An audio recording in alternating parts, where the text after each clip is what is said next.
Bueno, de la parte de visión, recuerden que el espectro visible pues, es de 400 a 700 nanómetros, que las propiedades físicas de la luz, la refracción principalmente, lo de la distancia focal, el punto focal, y algo muy importante es, por ejemplo, cuáles son las características de los rayos para que cuando llegue al ojo lleguen como rayos rectos. ¿Se acuerdan que cuando es una fuente lejana, los rayos ingresan rectos? Y cuando es una fuente cercana, sí puede haber rayos divergentes. La distancia más o menos para que los rayos ingresen rectos, ¿recuerdan cuánto era? Era de 6 metros. A partir de 6 metros ya podemos decir que los rayos ingresan rectos. Y de hecho es la medida que se utiliza, por ejemplo, que se debe de utilizar, que no siempre se utiliza, para las evaluaciones de agudeza visual. La ideal es la cartilla de Snell, está diseñada para 6 metros y las de Snell modificadas no deberían de usarse porque son una distancia menor, la letra es más pequeña, pero el problema es que los rayos ya no todos entran rectos. Entonces, para evaluar bien la visión, los rayos tienen que entrar rectos y la distancia es de 6 metros, ¿no? Después, bueno, de aquí la imagen se va a proyectar principalmente a través de las diferentes estructuras transparentes, que va a ser la córnea, humor acuoso, cristalino y humor vítreo. Y de ahí van a enfocarse en la retina, que es la parte sensitiva, ¿no? Fotorreceptora, donde están los conos y los bastones, que son los receptores electromagnéticos. La luz, nosotros la movilizamos los músculos extraoculares que inervan el tercer par craneal, bueno, no solo el tercero, cuarto, sexto, inervan a los músculos extraoculares, y todo con la finalidad de enfocar siempre los rayos luminosos en el punto de máxima visión, que ¿cuál es? La fobia, ¿no? ¿Por qué en la fobia es el punto máximo de visión? Porque como recordaremos, en la fobia las capas de la retina están acomodadas de forma abierta, divergente, en el cual la luz entra directamente a los fotorreceptores, ¿no? Que son los conos y los bastones. Entonces es el punto de mayor agudeza visual. El punto ciego es el disco óptico, y ahí es ciego porque no hay retina. ¿Qué hay ahí? Los vasos sanguíneos. Bueno, entran los vasos sanguíneos, sale la vena, entra la arteria central de la retina, y los nervios que provienen de qué células forman el nervio óptico. Las células ganglionares, ¿sí? Regresando a las capas de la retina, bueno, son 10, pero recuerden que hay 3 células principales, conos y bastones, que hacen sinapsis con las células dipolares, que hacen sinapsis con las células ganglionares. ¿Va? De esa parte, aquí está otra vez, el punto ciego es el disco óptico, que está como en 15 a 20 grados. A 0 grados está la fobia, donde hay puros conos, no hay bastones. En la fobia no hay bastones, solo conos.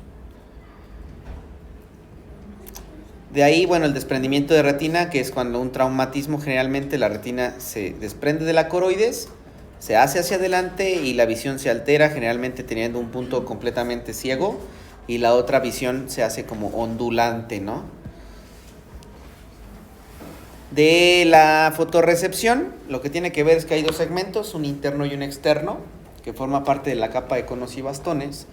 Y el mecanismo es principalmente a través de unas moléculas que se llaman fotopsinas, que en el caso de los bastones es la rodopsina. ¿De qué se forma la rodopsina? De escotopsina, y un análogo de la vitamina A, que es 11-cis-retinal. Esas 2 moléculas forman la rodopsina, y a partir de ahí están en reposo la rodopsina, y cuando recibe el estímulo lumínico se transforma en diferentes tipos de moléculas que acaban convirtiéndose en metarrodopsina 2, que esta es la importante para la fototransducción. ¿Por qué? Porque esta va a generar el estímulo que va a desencadenar el potencial de acción. ¿Cómo le hace? Bueno, estimula otra molécula que se llama transducina, que activa una fosfodiesterasa y que disminuye los niveles de GMP cíclico. Cuando el GMP cíclico disminuye, la célula se hiperpolariza. ¿Se acuerdan qué es lo que normalmente ocurre en el caso de los conos y de los bastones? Es un potencial hiperpolarizante, no es un potencial despolarizante. ¿Qué quiere decir? Que normalmente las células de los conos y los bastones están inhibiendo a la siguiente célula. ¿Cuál es la siguiente célula en la sinapsis de la retina? Después de los conos y bastones. Bipolares. ¿Ok? Entonces, los conos y los bastones están constantemente inhibiendo a las células bipolares. ¿Ok? Si inhiben a las células bipolares no transmiten información. Cuando hay luz, se produce fosfodiesterasa, el GMP cíclico baja y la célula se hiperpolariza. Pero ¿cuál es la que se hiperpolariza? El cono y el bastón. ¿Qué estaba haciendo el cono y el bastón con la bipolar? La estaba inhibiendo. Entonces, ¿qué pasa si la célula que inhibe a la bipolar se inhibe? Se inhibe la inhibición, es decir, el cono y el bastón deja de inhibir a la célula ganglionar y la célula ganglionar descarga. Entonces, el cono y el bastón se hiperpolarizan y el resultado de la hiperpolarización es que la célula ganglionar se activa y manda una señal a través del nervio óptico que es la visión, ¿no? Entonces, el potencial es hiperpolarizante. ¿Qué ocurre en el segmento externo y en el segmento interno? Hay un ciclo continuo de entrada y salida de cationes.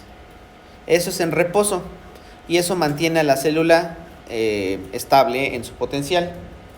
Pero cuando hay luz, ¿qué pasa con los canales del segmento externo? Se cierran. Pero los canales del segmento interno siguen abiertos. Entonces, se cierran los del segmento externo y los del segmento interno siguen abiertos. ¿Qué hacen los del segmento interno? Sacan iones. Bueno, están sacando iones positivos. ¿Qué pasa si un ion con carga positiva se sale de la célula? ¿Qué pasa con el potencial de membrana? Se hace más negativo porque está perdiendo cargas positivas. Y al perder cargas positivas, ¿qué pasa con la célula? Se hiperpolariza. Y si esa célula inhibía a la siguiente, deja de inhibir. Porque la inhibición es un proceso activo. O sea, inhibir significa secretar un neurotransmisor inhibitorio. Y si tú te inhibes, dejas de secretar ese transmisor inhibitorio y la siguiente célula ganglionar se activa por consecuencia. ¿Ok?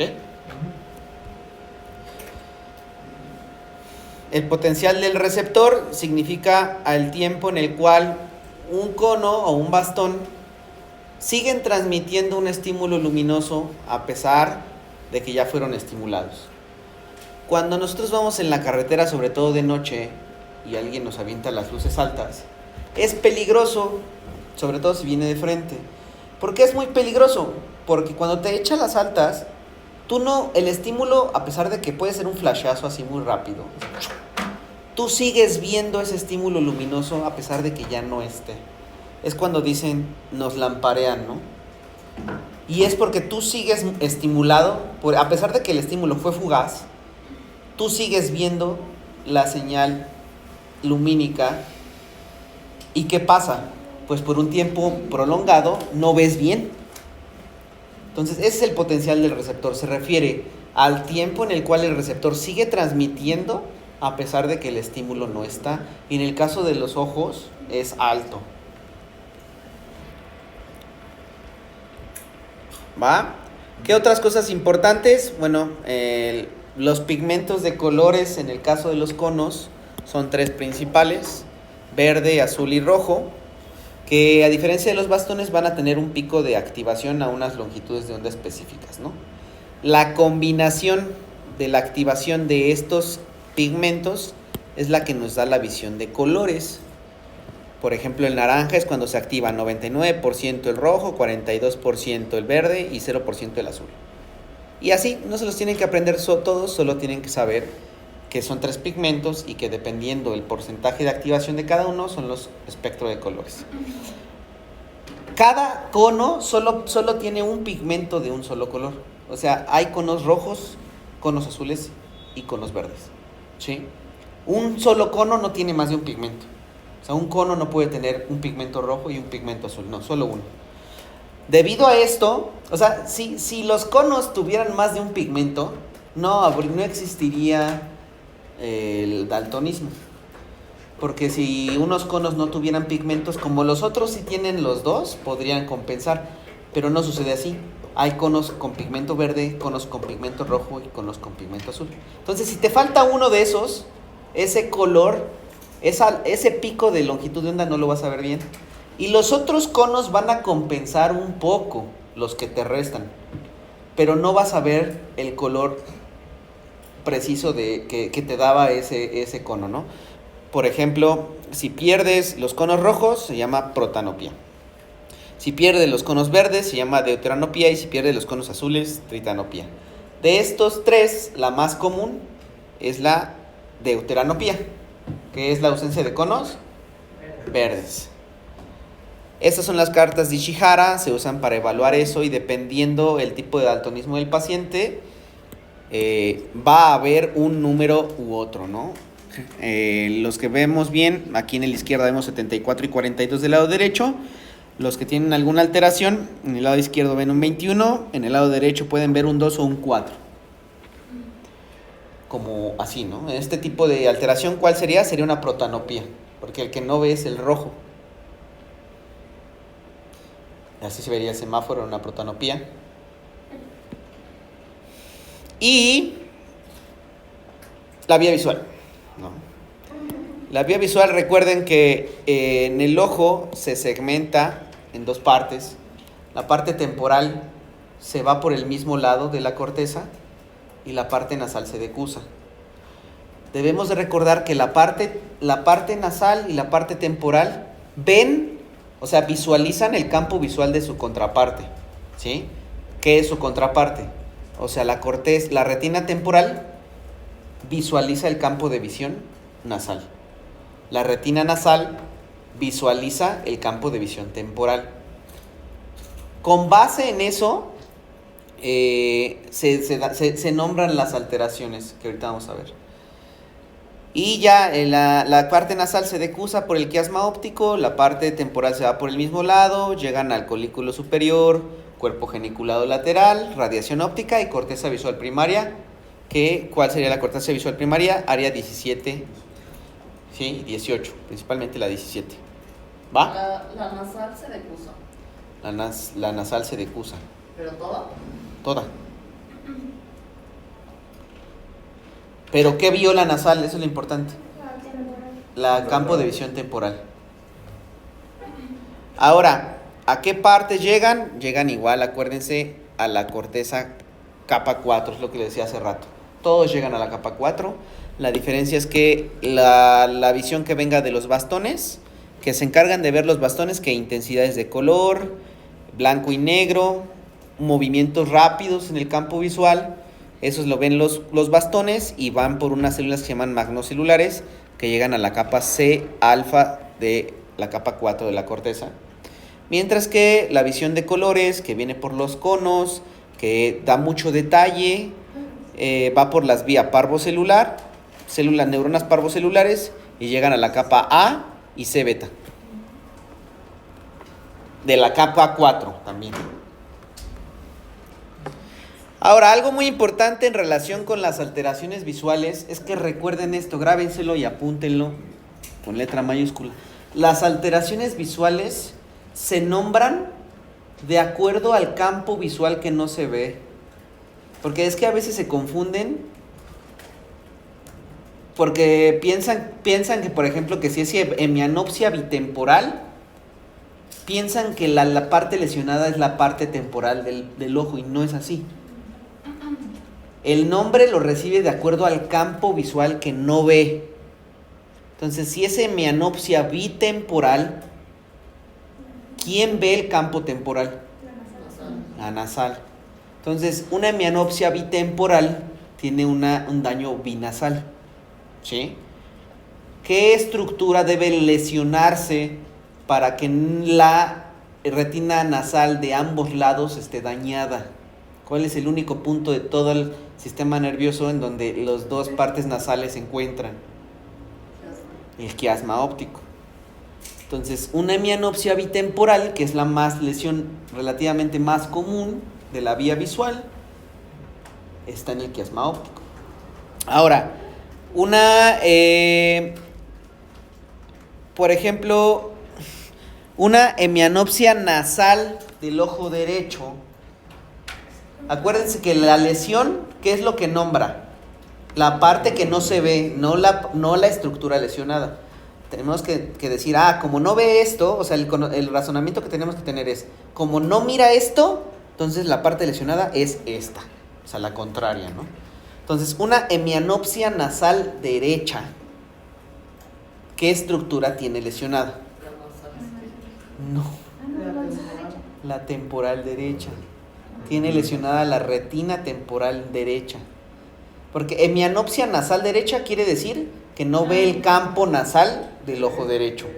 ¿Quién no ve el campo nasal del ojo derecho? La retina temporal del ojo derecho. ¿Ok? Acuérdense, el nombre de la lesión, el nombre de la alteración visual es el campo visual que no ve. Con base en el campo visual que no ve, uno infiere la lesión que tiene, ¿no?